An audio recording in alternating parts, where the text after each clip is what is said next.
Ko'zimizni oldiga bunday keltiringda Rasululloh kelib qolsalar. Oppoq chakmon, oppoq salla, qo'llarda hassa. Hammamiz bilan so'rashalmaydilar, u kim bilandir ro'para keldilarda.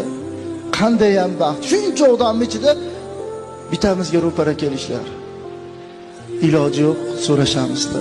Assalomu alaykum, vodiycha qilib. Mulozamatni joy-joyiga qo'yib so'rashamizda. Rasululloh aytsalar, ey falonchi, meni yaxshi ko'rasizmi desalar nima deymiz? Ha deb oralamizmi? Ha desak, meni yaxshi ko'rsangiz, mana soat 2 dan o'tayotgan bo'lsa, bugun meni esladingizmi desalar nima deymiz? Ey falonchi, xo'p, meni yaxshi ko'rsangiz, bugun menga salovat aytdingizmi desalar nima deymiz? Ey falonchi, meni yaxshi ko'rsangiz, nechiga kirdingiz? Falon yoshga kirdim. Biror marotaba otam, onam fido bo'lsin sizga ya Rasululloh deb, men sizni yaxshi ko'raman deganmisiz desalar